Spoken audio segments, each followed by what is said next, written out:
proceso de operaciones unitarias. Ahora, por ejemplo, vamos a hacer cromatografía, vamos a hacer cristalización, vamos a hacer, pero ya como algo sabido. Yo no le voy a aplicar más ese proceso, simplemente vamos a hacer la cristalización y bueno, ya tienen que saber todo el proceso. La práctica 1 es síntesis de cloruro de terrutil. Para eso vamos a ver un poco cuáles son los factores que influyen en la síntesis orgánica.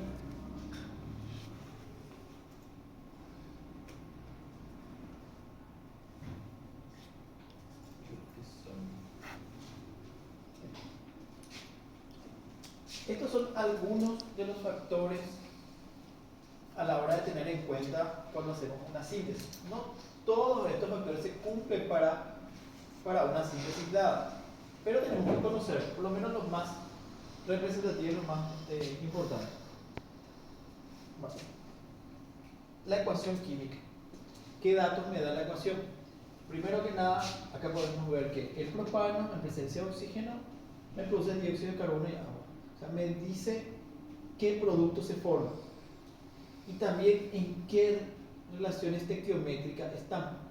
Por ejemplo, acá me dice que un mol de propano reacciona con 5 moles de oxígeno para dar 3 moles de dióxido de carbono y 4 moles de agua. ¿Sí? Entonces, esa es la información que me da la ecuación química, ¿verdad?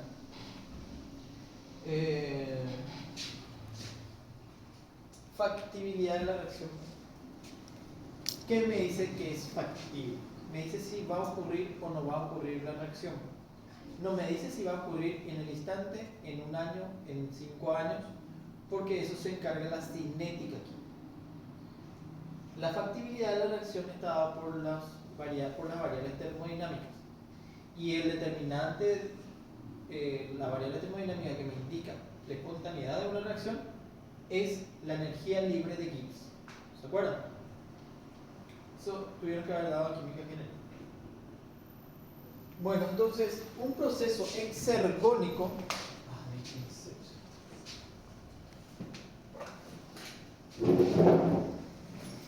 La energía libre de Gibbs es negativa. Entonces, sabemos que la fórmula de delta G es igual a variación de entalpía menos temperatura por variación de entropía. Los procesos exotérmicos tienen entalpías de reacción negativas. Por eso, un proceso exotérmico favorece a la espontaneidad, a que la reacción ocurra. ¿Sí? Si este valor es negativo, esto hace que nuestro delta G sea negativo, ¿verdad? Como vemos acá, la entalpía, cuando tengo un delta H negativo, la energía de los reactivos es mayor que la energía de los productos. Y esa diferencia es lo que es el calor de reacción que se pierde. Para procesos endotérmicos, la energía de los reactivos es menor que la energía de los productos. Acá hay ganancia de energía, es un proceso endotérmico.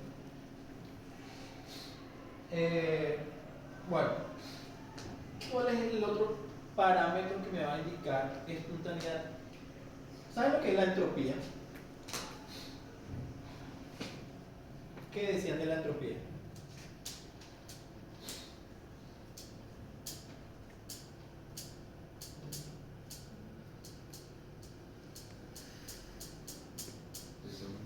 Desorden. Fantástico. Mide el grado de desorden de un sistema. La entropía del universo siempre aumenta. Y eso es un parámetro de espontaneidad, o sea, de ocurrencia. Tanto la energía libre de Gibbs, ¿verdad?, en procesos endergónicos quiere decir que si yo tengo una reacción. No puedo respirar bien. No te rías de mi agua. Así como está escrito.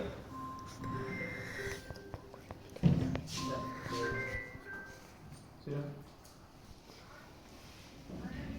Estoy diciendo que este proceso, así como está escrito, es espontáneo. Si mi delta G es positivo, quiere decir que la reacción inversa es la que es espontánea. ¿Se entiende eso? Si mientras que sale positivo, entonces la reacción que va a ocurrir es C más D para dar A más B. Si mientras que es negativo, la reacción A más B va a dar C más D. La entropía, nosotros sabemos que la entropía del universo siempre aumenta. ¿Pero qué es el universo? El universo está formado por el conjunto de mi sistema más mi entorno. Un ejemplo de espontaneidad por entropía puede ser el aire acondicionado. O un ejemplo mejor es, por ejemplo, vemos esto, esta botella con líquido. Si yo echo, ¿qué le va a pasar? Se va a romper. Se va a romper. ¿Cuál está más ordenado? ¿La botella o las curvicas que van a estar en el? La botella. La botella está más ordenada. Entonces el proceso espontáneo es que si yo quiero esto se rompa. ¿Por qué? Porque es entrópicamente favorable. O sea, hay mayor desorden al final. Lo que no vamos a ver es que del suelo, ¿verdad?, se venga acá arriba, se ordene. Eso no es espontáneo. ¿Sí? Otro ejemplo es el aire acondicionado. En el verano prendemos el aire para enfriar el ambiente. ¿El aire frío está más ordenado o menos ordenado que el aire caliente? Uy. No, ahora no. Está más ordenado, ¿sí? Entonces, ¿pero por qué ocurre? Si nosotros nos vamos al compresor y nos ponemos al lado, ¿qué vamos a sentir? Vamos a sentir calor, va a haber un aire caliente que está desordenando las moléculas de esa parte. Y ese desorden es mayor que el orden acá adentro. Entonces, el desorden del sistema, que vendría a ser el aire frío, está más ordenado, pero a expensas de un desorden mayor que ocurre en el entorno. Entonces, esta variación de entropía es positiva. Por eso, un valor positivo acá, con este valor negativo, va a hacer que este factor sea más negativo. Pero si mi entropía acá es negativa, entonces menos por menos me va a dar más, y eso me va a dar un valor positivo, que va a hacer que mi delta G sea más positivo, que nos va a favorecer al proceso espontáneo. ¿Está? ¿Se entiende eso de la variedad termodinámica de la entropía aquí? Bueno. Conocer el mecanismo de reacción. Al conocer el mecanismo de reacción, por ejemplo, si yo les muestro esto, ¿qué tipo de mecanismo? SN2. SN2. Muy bien.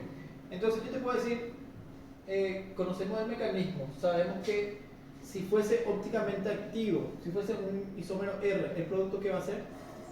S, ¿verdad? Hay 100% de inversión en la configuración. Conociendo el mecanismo, yo puedo saber qué isómero se está formando. Si fuese una SN1, sabemos que va a formar una mezcla racémica.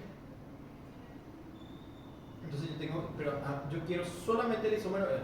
Entonces yo puedo hacer mecanismo de purificación solamente para el isómero R.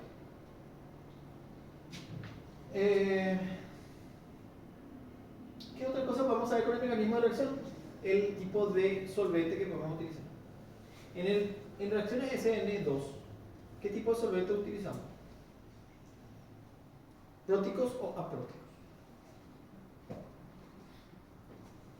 Acuérdense que el nucleófilo tiene que atacar posteriormente a este carbono positivo, Prácticos. ¿verdad? Porque es un proceso concertado. Entonces, si fuese prótico, va a tener puentes de hidrógeno. Entonces, imagínense al nucleófilo que tenga que atravesar los puentes de hidrógeno primero para poder llegar al sitio de diana, ¿verdad? Entonces le va a dificultar. Entonces, no puede ser un solvente prótico. Si yo sé que esto es una SN2, yo no voy a poner un solvente prótico para mi reacción, voy a poner un solvente aprótico, porque el solvente generalmente es el que les da el ambiente para que ocurra la reacción.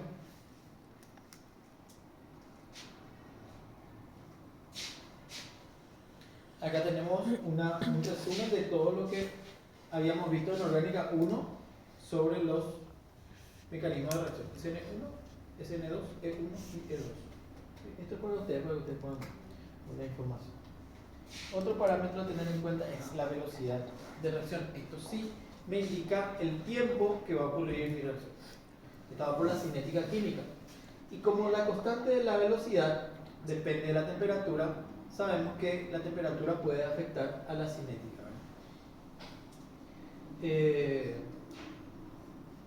También un efecto de catalizador va a estar afectando la velocidad de reacción. La idea de un catalizador es disminuir la energía de activación. ¿Por qué disminuye la energía de activación? Si para llegar al punto B mi reacción tiene que hacer todo esto, ¿verdad? Y ahí llega a través de un mecanismo de quiebra. La presencia del catalizador, ¿qué es lo que hace? Que por otro mecanismo pueda llegar más rápido. Esa es la función del catalizador. Por eso lo que hace es disminuir la energía de activación. Esa energía de activación está también afectada por la temperatura, ¿sí? A través de esa constante.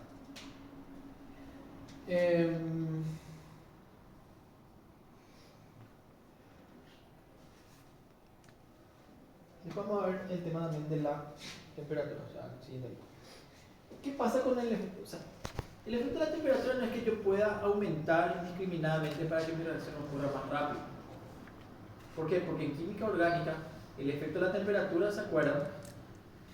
Por ejemplo, a altas temperaturas, ¿qué mecanismo predomina? ¿Sustitución o eliminación? Eliminación. ¿Y a bajas temperaturas? Sustitución. Entonces, en este caso, por ejemplo, tengo etanol. 2 moles de etanol me va a dar a 140, el producto principal va a ser dimetil éter o éter metílico. Pero si yo alzo la temperatura, el producto de eliminación va a estar favorecido y se va a formar eteno, ¿sí? El alqueno de 2 carbonos.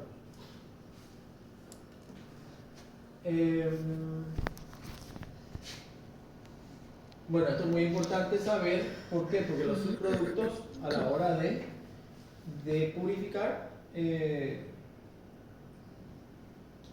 importante, ¿verdad? Después vemos que los métodos de purificación también es lo que tenemos que tener en cuenta. Pero acá tenemos que el efecto de la temperatura es la formación de subproductos. Entonces por eso no podemos jugar tanto con la temperatura.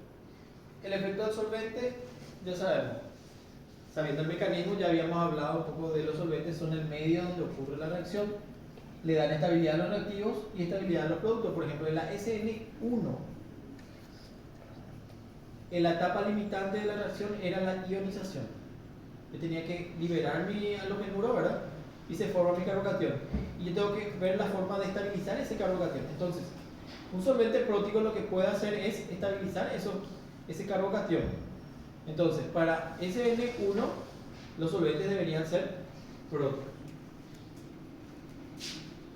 Una vez que termino mi síntesis, yo tengo que saber cómo eliminar ese solvente. Por eso, la característica del solvente es muy importante conocer para utilizar procedimientos de purificación. El uso de catalizadores ya hablamos, ¿verdad? Que lo que no hacen los catalizadores es aumentar mi rendimiento. Lo que sí puede hacer es que el equilibrio se alcance más rápido. Pero el rendimiento no tiene nada que ver con la utilización de catalizadores. ¿Qué tengo que tener en cuenta cuando voy a comprar un catalizador? ¿Cuál es la utilidad? El costo. Evidentemente, si tiene fines, todo lo que sea costo, tiene fines académicos, voy a comprar más barato. Si tiene fines comerciales, voy a comprar el que mejor el que más me convenga a la hora de producir una síntesis.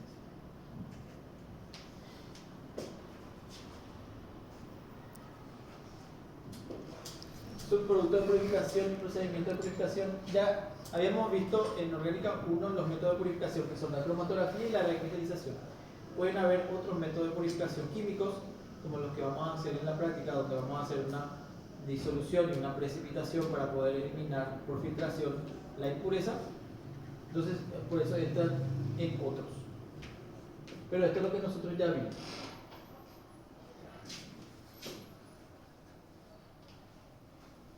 La mayoría de las reacciones orgánicas son reacciones reversibles.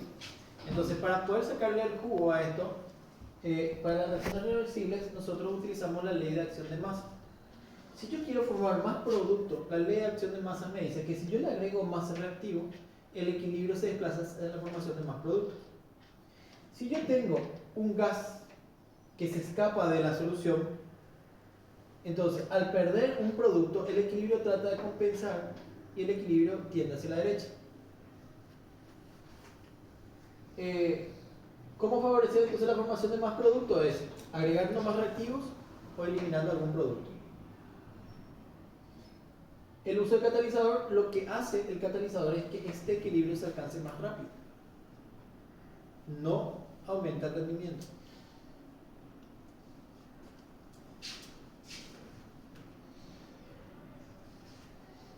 Bueno, la estereoquímica, ya saben, nuevamente que conociendo, esto entra dentro de lo que es el mecanismo, ¿verdad? Otra vez, conociendo el mecanismo, yo puedo saber si mi reacción va a ser, cuál va a ser la estereoquímica o el producto, si va a ser R, si va a ser una mezcla racémica, y para eso yo tengo, si tengo mezcla racémica, yo tengo que saber los métodos de purificación para poder separar eso, porque puede ser que un producto, o sea, un isómero tenga propiedades farmacológicas y el otro producto sea tóxico. Entonces, si yo ya sé que va a haber una mezcla racémica, yo tengo que saber cómo puedo hacer para purificar eso. O sea, todo eso es conocimiento para saber de esta síntesis que voy a obtener.